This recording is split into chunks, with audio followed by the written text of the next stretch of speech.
makan. Makhluk hidup membutuhkan makan. Yang kedua, Assalamualaikum warahmatullahi wabarakatuh. Selamat pagi anak-anak. Bagaimana kabar kalian? Bu Iin harap kabar kalian di rumah pasti baik-baik saja. Pada kesempatan hari ini, Bu Iin akan menjelaskan tentang tematik 1 dengan judul ciri-ciri makhluk hidup. Tujuan pembelajaran pada hari ini yaitu 1. Siswa dapat mengetahui pola irama pada sebuah lagu. 2. Siswa dapat menyebutkan ciri-ciri makhluk hidup dan membuat sebuah kalimat dengan menggunakan kata-kata ciri-ciri makhluk hidup dengan menggunakan bahasa yang efektif dan efisien. 3. Siswa mampu melakukan gerakan kombinasi gerak dan jalan. 4. Siswa mampu mensyukuri anugerah yang telah Allah ciptakan. 5. Siswa mampu menyebutkan bilangan ribuan hingga puluhan ribuan. Kalian sering melihat hewan yang ada di samping ini. Kira-kira hewan apa ya yang di samping ini? Ada yang tahu? Ya, betul sekali. Hewan yang ada di samping Bu Iin ini adalah hewan cicak. Nah, terus lagu apa sih yang cocok dengan hewan yang di atas ini? Ada yang tahu lagi? Betul lagi. Lagu yang paling cocok dengan berkaitan cicak yaitu lagu Cicak di Dinding. Mari kita dengarkan lagu Cicak di Dinding berikut ini. Cicak-cicak di dinding, diam-diam merayap, datang seekor nyamuk, hap, lalu ditangkap. Nah, ayo kita simak tulisan yang ada di samping ini. Pada baris pertama, cicak, cicak di. Nah, cicak-cicak di tadi ada sebuah garis pendek. Berarti itu otomatis pola iramanya pun juga pendek. Kemudian di bagian ding, garisnya pun panjang. Berarti pola irama pada lagu ding itu adalah panjang. Baris kedua dan 3 ini sama dengan baris pertama, yaitu dari pendek-pendek, kemudian pendek-pendek, lalu pendek-pendek, dan kemudian panjang. Lanjut di bagian baris keempat. Baris keempat ini adalah hap, lalu ditangkap. Nah, bagian hap dan kap ini sangat panjang. Berarti pola iramanya pun juga panjang. Otomatis garisnya pun juga panjang. Selain itu, selain hap dan kap berarti menggunakan nada pendek. Berarti garisnya pun juga pendek. Nah, jadi kesimpulan dari lagu Cicak di Dinding ini adalah menggunakan pola irama yang sangat sederhana. Nah, anak-anak, kita kembali ke lirik lagu di Cicak di Dinding tadi.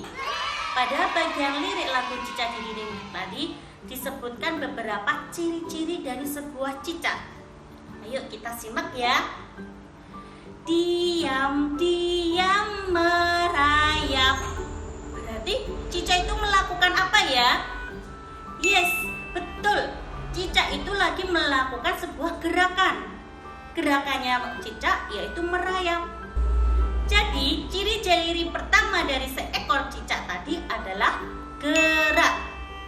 Kemudian yang kedua yaitu ada seekor nyamuk, hap, lalu ditangkap. Ada seekor nyamuk, kemudian ada cicak. Cicaknya, nah, berarti cicak ini melakukan sebuah apa? Makan. Berarti ciri kedua dari seekor cicak adalah melakukan makan. Berarti cirinya adalah makan. Ciri ketiga yaitu bernafas. Seperti manusia. Manusia bernafas menggunakan paru-paru. Sedangkan ikan bernafas menggunakan insang. Ciri-ciri keempat kemudian adalah tumbuh dan berkembang. Tumbuh dan berkembang adalah tambahnya tinggi dan tambahnya sebuah berat. Seperti ketika kita lahir, kita itu tidak langsung menjadi besar seperti ini.